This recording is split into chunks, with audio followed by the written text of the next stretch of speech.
I still remember the exact creak the front door made when I pushed it open that day. It was a hollow sound, like the house itself had exhaled all the air it had been holding, relieved I was finally home to see the wreck. I knew something was off before I even stepped inside. The air was stale, too quiet, like the silence had been sitting there too long, getting comfortable. I expected to hear the sound of cartoons or toys being hurled across the living room floor. Our son was a whirlwind of noise and questions, but there was nothing. Just this dead, aching stillness. The kitchen was the first punch. Mail stacked like a barricade, unopened envelopes with urgent red stamps. Final notice. Foreclosure. Immediate action required. They were addressed to me, all of them. And in the middle, like some twisted cherry on top, was a letter from a lawyer I didn't know, outlining a list of business debts and defaulted loans totaling over $20 million. My name was on every single line.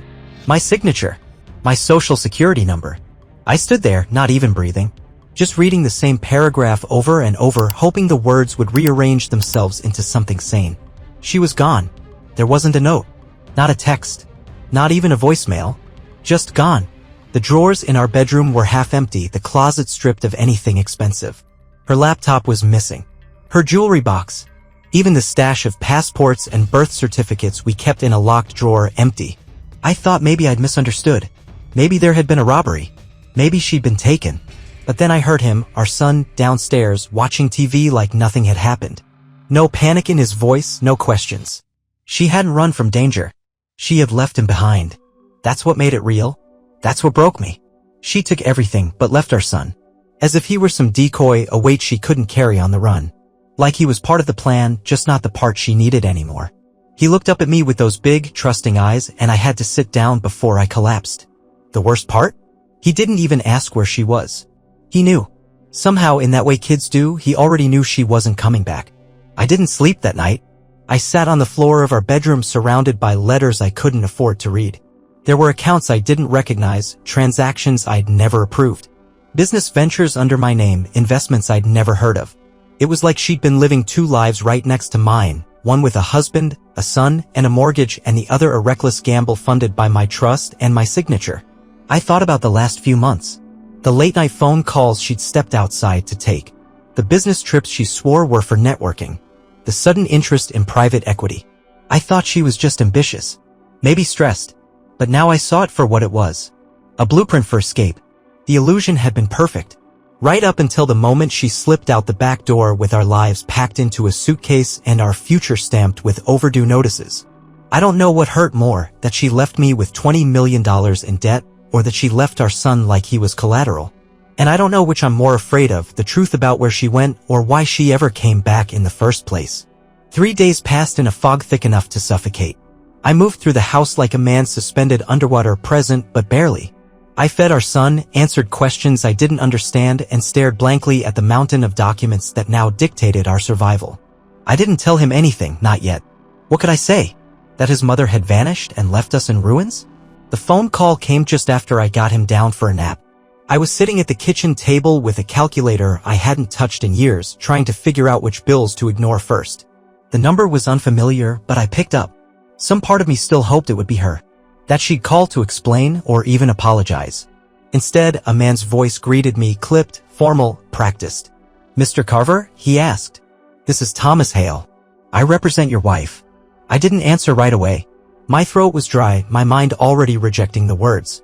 "She's safe," he added quickly, like that was supposed to matter. I said nothing. She's requested that I open a line of communication. She would prefer to settle things without litigation. I laughed. Out loud. I didn't mean to, it just came out bitter and involuntary. Settle things? As if this was a dispute over furniture or custody of a dog, not a financial time bomb that had detonated beneath my life. "Mr. Carver," he continued, not missing a beat, "this situation is complex.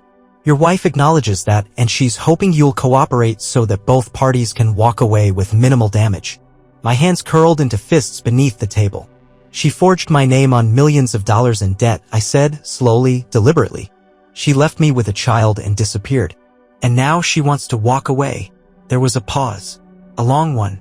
Then, in a tone that shifted from professional to something more curious, he asked me a question I wasn't ready for. "Mr. Carver," he said, "do you really think you ever knew her?" That stopped me cold. "Excuse me," I said. "I know this isn't standard," he said, almost apologetically. "But off the record, I've represented a lot of people. I've seen a lot of deception, a lot of damage. But your wife, she's something else." I didn't know what to say. My heart was pounding, but I didn't know if it was fear, or rage, or both. "She was meticulous," he continued. "Everything in your name, nothing in hers. Clean exit, no digital trail. I've handled con artists, but this feels like something else entirely." "What are you saying?" I asked. He sighed. "I'm saying you might want to start asking some different questions, like who she really is, where she came from, and what else she might have been hiding." Then he hung up, just like that.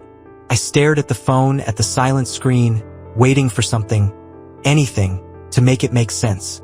But all I had was that one question, looping through my head like a riddle. "Do you really think you ever knew her?" I looked around the house, at the photos on the wall, the birthday cards, the scribbled notes on the fridge. They felt fake now, like props on a stage after the play had ended. What kind of person builds a life just to burn it down and walk away? I sat there for hours, going over every memory, every small moment that didn't quite fit. I thought she was quirky. I thought she was impulsive. I thought we were in this together.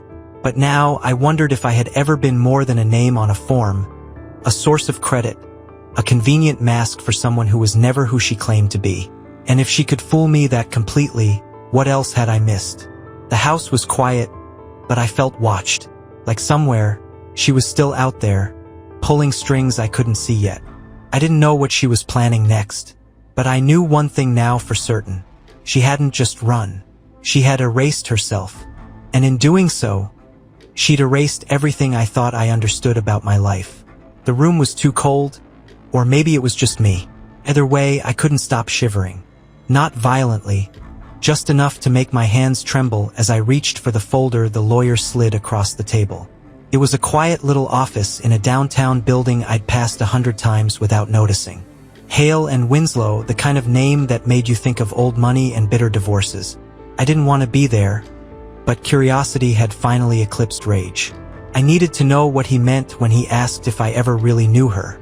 So I went. The folder was thick, legal paper, financial statements, records I couldn't decipher. My name was all over them, but the context didn't belong to me. Hale sat across from me, hands folded, watching me as if he were still weighing whether or not I could handle what was inside. "Look at the third tab," he said, carefully. I flipped to it and stopped breathing. There were bank accounts I'd never seen, offshore, coded with initials and corporations that sounded fake because they were Cayman Islands, Belize, the Isle of Man.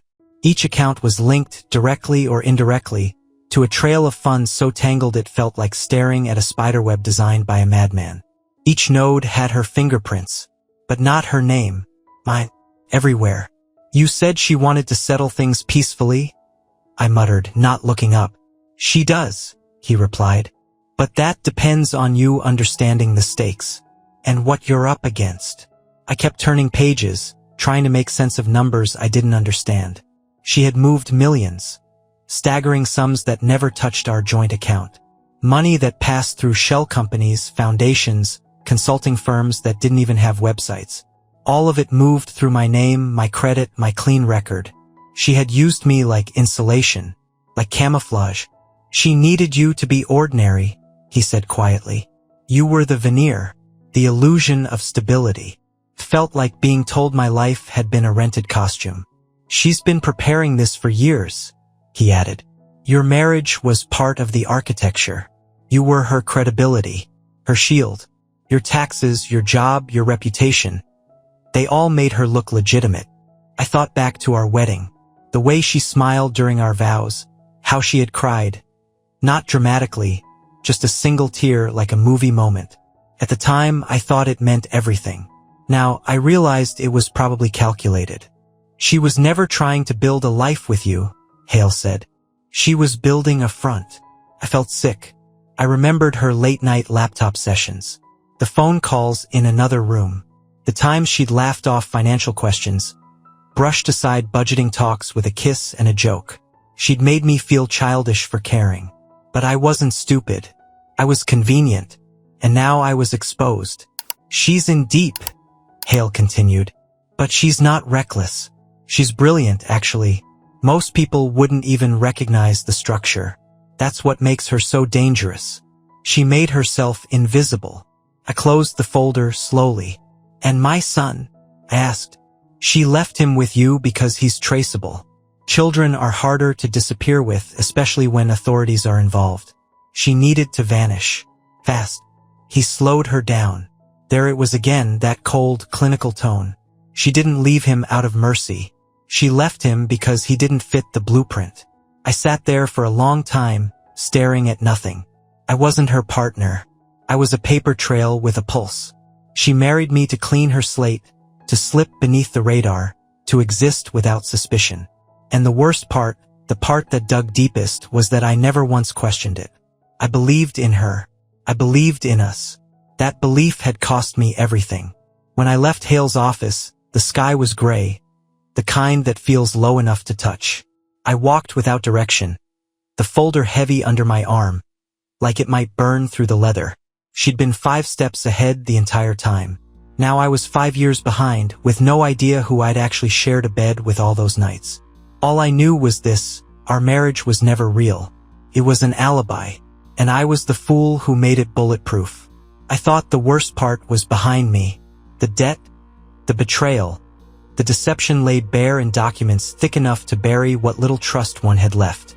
But the part one didn't expect, the part one wasn't ready for, was realizing how she'd used him. Not just left him, used him as a tool, a shield. Sounds insane now, cruel even, but it didn't feel that way at the time. That's the thing about manipulation, you never know you're inside it until you're already drowning. She was always careful with him, protective to a fault. I thought it was love, and maybe some part of it was. But now, looking back, I saw it differently. Her control wasn't just maternal. It was strategic. She knew what buttons to press. Whenever I questioned her, just gently, just enough to voice concern, she'd pivot. Not with lies. That would have been too obvious. No, she used morality. Family. She wrapped herself in the idea of motherhood like armor and dared me to shoot at it. "Why are you always suspicious?" she'd ask, voice trembling just enough. "Do you want him to grow up in a house full of distrust?" And I'd stop, every time, because how do you push back against that? I remembered one night vividly, though until recently it hadn't seemed like a memory worth keeping. She'd come home late again, 3rd time that week. Said it was a work thing. Some investor meeting ran long.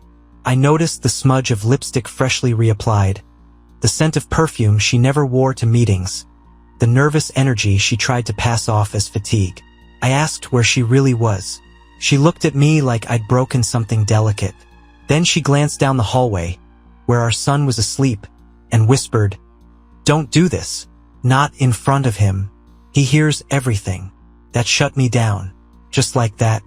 A single sentence and I was back in my place, silenced by the fear that questioning her meant hurting him. It wasn't just once. It was a pattern. Every red flag I raised, she buried beneath the weight of our child's well-being. "You're being paranoid again," she'd say. "You're going to make him afraid of love." I believed her. Worse, I trusted her. I thought she was trying to hold the family together, not hide a network of false identities and laundered money. But now I saw it clearly. She didn't use our son as leverage because she loved him more than anything. She used him because I did. She knew I'd never risk pulling on the thread too hard. Not if unraveling it meant unraveling his world too. She made herself untouchable by tying herself to the one thing she knew I'd protect above all else. And I hated her for that, because she knew me well enough to exploit my silence. She anticipated it. Built her entire escape plan around the one truth I never questioned, that I would do anything to keep him safe, even if that meant letting her lie. There were so many moments I'd excused. Her stepping out mid-dinner for emergencies, her need to travel last minute, the sudden tears when I showed concern, never too dramatic, just enough to make me feel like the bad guy. And always the line she saved for when things got too close. "Don't tear this family apart over your imagination." What choice did I have? I told myself I was choosing peace. But now I see it wasn't peace. It was paralysis. And the worst part? It worked. Because she knew I'd rather betray my instincts than believe she would betray our son. I waited until the office door clicked shut before I moved. The folder sat on the table like it was breathing. I didn't want to touch it again, but my eyes kept flicking back to it as if looking away would invite it to open itself. I should have left. Walked out. Found a bar. Called someone. But who do you call when your wife was never who she claimed to be? When your marriage was a disguise and your son was the bait? I finally asked the question that had been burning through my throat since I got there. Why are you telling me this? I said. Thomas Hale didn't answer right away. He just watched me, his expression unreadable, like he was still deciding whether I was worth saving. Then he leaned in closer than before and his voice dropped to a whisper so quiet I had to lean forward just to catch it. Because if you talk to the wrong person, he said, you and your son won't be the only ones in danger. My mouth went dry. He stood up, adjusted his tie, and left the room before I could ask what that meant. No goodbyes. No handshakes. Just gone. The door swung gently on its hinges for a few seconds and then I was alone. I didn't move. His words weren't just a warning. They were a verdict. My life, already split open by her vanishing act, was now something else entirely. It wasn't just ruined. It was unsafe. This wasn't a personal betrayal anymore. This wasn't about a woman who ran off with a fake identity and a few offshore accounts. This was bigger, deeper, more dangerous. The money she moved, the names in that folder, this wasn't some freelance scam. This was a machine, an operation, and I'd been at the center of it without ever knowing. The folder in front of me didn't just hold financial documents. I opened it again, hands shaking, and flipped deeper. There were photos, surveillance style, some of them blurry, taken from afar. One was of a man in a gray coat with a briefcase. Another showed my wife, no, her, in a parking garage exchanging something I couldn't see with someone whose face was deliberately cut off. Names I didn't recognize were scribbled beside them. Places I'd never been. A diagram of shell companies branching like a family tree gone rotten. And then, on the last page, my name. Bold. Underlined. Below it, a short phrase, primary clean. I didn't know what it meant. Not exactly. But I knew it wasn't good. The implications settled in slowly, like smoke creeping under a door. I wasn't just a husband caught in the crossfire. I was the firewall. The thing that made her look untouchable. And now that she was gone, I wasn't protection anymore. I was a liability. I tried to calm myself. I needed to think, to be rational. But the fear was already curling around the edges of my mind. What had I stumbled into? How deep was this? And if Hale was warning me to stay quiet, who else already knew? I took the folder and left the building through the back stairwell. Every face I passed felt like it lingered too long. Every sound behind me made my pulse spike. I didn't go home right away. I drove in circles, windows down, trying to figure out what to do next. Who to trust? What to protect? And all I could think was, she didn't just vanish. She disappeared herself. And in doing so, she made me visible to people I never should have been on the radar of. And that wasn't the worst part. Not even close. The drawer had always been off limits. It was built into the back of her desk, one of those vintage roll tops she'd insisted on keeping when we moved in. She claimed it had sentimental value, said it belonged to her grandfather. I never pushed. It seemed harmless at the time. Everyone has things they like to keep private. And I trusted her. God, I trusted her. She even joked once, with a sly smile, promise me you'll never open that drawer. That'll be your thing. And so I didn't. Until now. I broke the lock with a flathead screwdriver and shaky hands. The drawer slid open with a reluctant creak, the scent of aged paper and old wood hitting me like a forgotten attic. Inside were files, slim, clean, and unnervingly organized. A small leather notebook.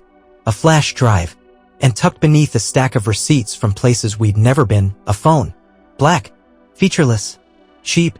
The kind you'd buy with cash and toss when the job was done. A burner. I turned it over in my palm, my chest already tightening. There was no password. Just a blank screen that lit up the moment I held down the power button. It flickered to life, then pulsed once, one new message. Only one. No contacts. No history. No calls. Just that single message, timestamped 2 days before she disappeared. The buyer's getting nervous. Move the funds by Friday. Use his ID again. I stared at the words until they blurred. Use his ID again. His. Me. There it was. The truth without spin, without sentiment. Not wrapped in motherhood or marriage or charm. Just raw intent, typed out like a grocery list. She had used my identity. Repeatedly. With intent. And there was a buyer. A transaction. A deadline. It was all still moving even without her. The operation hadn't ended when she vanished. She had simply peeled herself out of it. Left the shell behind. Left me behind. I wasn't her partner. I was the structure. The vessel. The name tag she wore to move freely through financial firewalls and legal inspections. I gave her legitimacy. I gave her cover. And now I realized I gave her deniability. She didn't just plan to vanish. She planned for me to remain, soaked in paperwork, drowning in someone else's footprints while the Real architect faded into the dark. The burner phone dropped from my hand and bounced on the carpet. I didn't pick it up. I couldn't stop thinking about the phrasing again. That meant this wasn't the first time. How many times had she done it? How many funds were moved in my name? How many strangers now thought I was part of something I'd never even seen? It didn't matter what I believed. Not to them. To the buyer, to whoever sent that message, to anyone watching from a distance, I wasn't the clueless husband anymore. I was the loose end. And loose ends don't get left hanging. I sank to the floor, back against the wall, the room spinning slightly. The house suddenly felt unfamiliar. The air inside it stale and wrong. I looked toward the hallway where our son's toys were scattered, untouched since she left. The quiet buzz of the baby monitor was the only sound. She had planned every detail of her exit. And I was still here, stunned, unraveling the puzzle while she was already 5 steps ahead. I used to think she loved me. Now I wasn't even sure she remembered my name. Just the number she attached to it. I told myself it was the right thing to do. That reporting her, the documents, the phone, the message was the responsible path. The folder still smelled faintly of old wood and paper when I slid it into a messenger bag. I didn't hesitate. I needed someone to help me unravel this, and who else but the authorities? So I walked into the precinct. A small, unassuming building tucked between a bail bonds office and a pizza shop. The kind of place where traffic tickets get processed and bored officers wait for something to happen. I thought I was bringing that something in with me. I thought I was walking into safety. I couldn't have been more wrong. At first, it was normal. I approached the front desk, folder under one arm, my voice calm but low. I need to speak to someone about financial crimes, I said. I think I've been set up. The officer behind the glass nodded, polite but distracted. Then I mentioned her name. And everything changed. The smile disappeared. His eyes flicked up from the form he was filling out. He didn't say anything for a long moment, just studied me like I'd said something radioactive. Then he stood, walked through a side door, and reappeared on the other side of the partition. "Sir," he said quietly, "could you come with me? Just back here, it'll be more private." The tone was off. Too smooth. Too careful. I followed him down a short hallway lined with faded photos and outdated posters. He led me into a small, windowless interview room. Neutral gray walls. 2 chairs. A table with a water-stained notepad on it. "I'll be right back," he said, and closed the door behind him. That's when the nerves started. Something about the silence. It was too long. Not the kind of delay that meant someone was pulling your file. The kind that made you feel forgotten on purpose. When the door opened again, I sat up straighter. But the man who walked in wasn't wearing a badge. No uniform. No clipboard. Just a charcoal suit, a plain tie, and an expression so still it made me feel like I was already in trouble. He closed the door softly and didn't sit. "You don't want to do this," he said. His voice was calm. No threat. Just fact. I didn't speak right away. I didn't know how. "I don't know who you are," I finally said, "but I came here to report a crime. I have proof." He nodded slowly like he'd heard this a dozen times before. "I know. That's why I'm here." Then he walked over, took a seat across from me, and placed his hands flat on the table. "She's gone," he said. "And if you're smart, you'll leave it at that." I felt my throat close. "You know her?" He didn't answer. Instead, he leaned in a little. Not menacing, measured. Like he was explaining something to a child who'd wandered too close to a busy street. "She was involved in operations you don't want to understand. You weren't a participant. You were a convenience. Which means if you stay quiet, you'll stay safe. And if I don't?" The man exhaled through his nose. No smile. No warning. Just a long, tired look. "You have a child," he said. That was enough. I didn't say another word. I left the precinct with the folder still zipped inside my bag, untouched.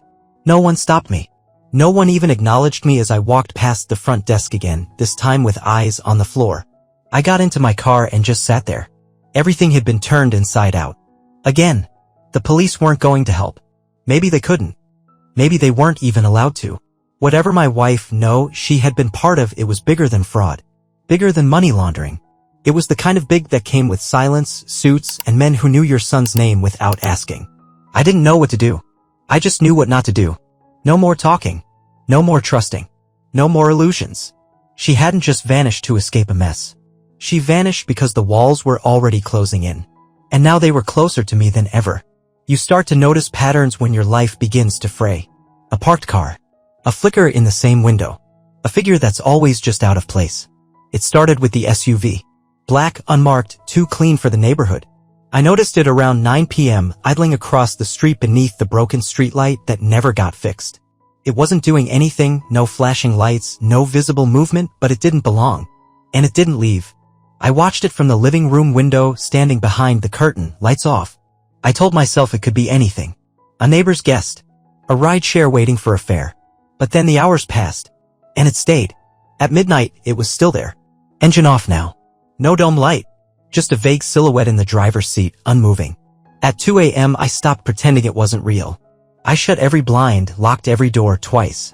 My son was asleep upstairs and I stood in the hallway for what felt like hours, just listening. For what, I didn't know. A knock? A footstep? A whisper through the wall? By morning, the SUV was gone. But that didn't matter. Because at 9:14 a.m. I got a call from the school. A woman's voice, careful and uncertain. Mr. Carver, I just wanted to double-check something. There was a man here this morning, asking for your son. He said he was family. An uncle. My stomach turned to stone. We didn't let him near the students, of course. But we thought we should call. I thanked her, barely managing the words, and hung up. I don't remember moving after that. Just the pulse in my ears. The thin, brittle sound of panic rising, not in a scream, but in a whisper that said, it's starting. They were looking for him. Not me. Him. I didn't wait for a second sign. I packed a bag, essentials only. Clothes. Documents. Cash I had stashed in a hollowed-out book, just in case. Toothbrushes, snacks, a few of his drawings he kept on the fridge. I left the folder behind. Useless now. Too dangerous to carry. Evidence only matters when the people you're running from play by rules. He woke up confused but didn't cry. I told him we were going on a trip. Just the two of us. An adventure. He believed me. He always did. We left through the back door. I didn't look back. No goodbyes. No second guesses.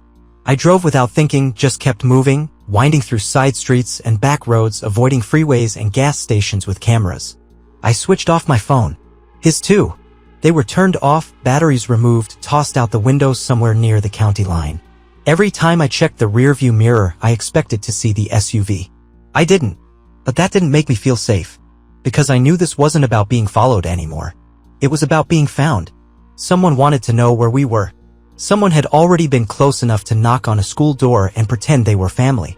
Someone knew more than they should. And she knew it too. That's why she left him. That's why she didn't run with him.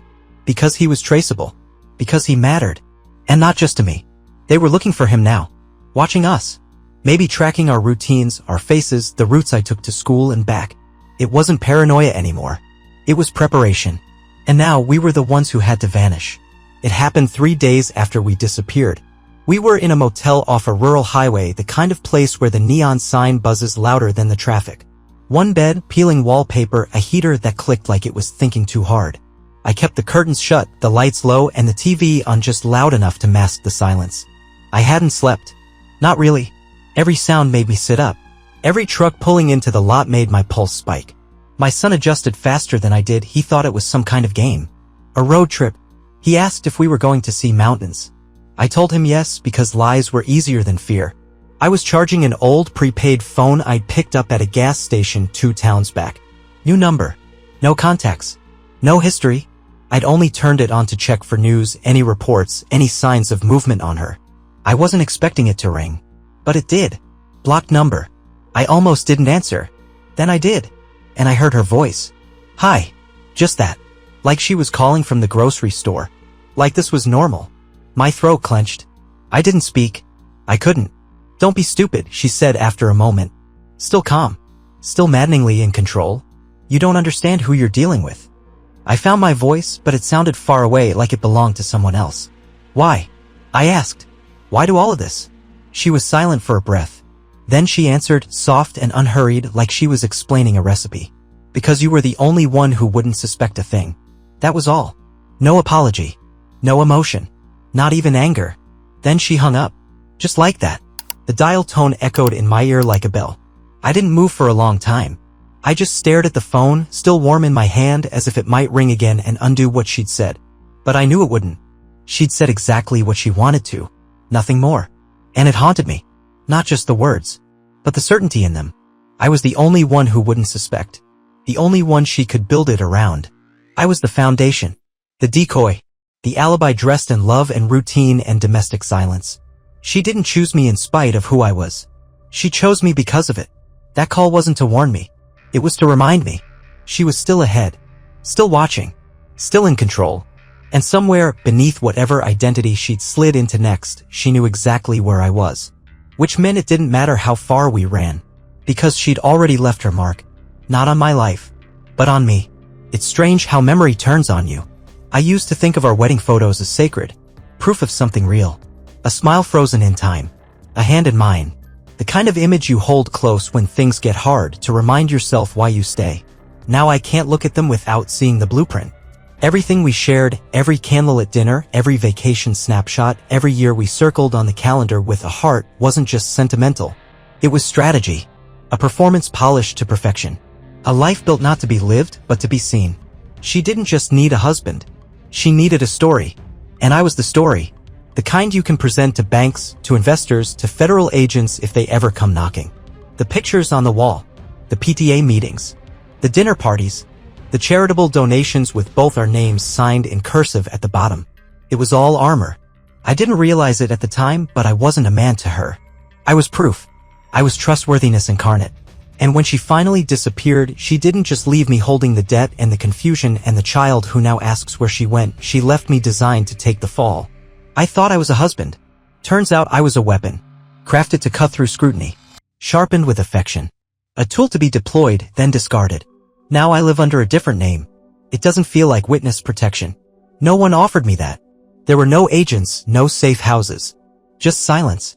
A threat wrapped in a warning. You don't want to do this, that man at the precinct said. I believed him. I still do. So we disappeared. I became someone else. Someone quieter. Less curious. We live in a place with no ties. No past. No photos on the wall. My son thinks we are on a permanent vacation. Sometimes he asks when we're going back home. Sometimes he asks where mom is. I never know what to say. He remembers her. Not the version I now see when I close my eyes, but the one she showed him. Warm voice. Soft hands. Bedtime songs. He talks about her like she's a ghost who might come back if we just believe hard enough. But I know better. The woman he loved was never real. And the truth? The real truth? It could get us both killed. So I tell him small stories. About when he was a baby. About things we did. I stitch together a version of the past that sounds safe. I rewrite her into someone who simply left. Not someone who built a kingdom on my name then slipped through the cracks and vanished into whatever dark place she came from. Because if he ever knew what she truly was, what she truly did, he wouldn't just lose a mother. He'd lose everything. So I carry the weight of the lie. Quietly. Carefully.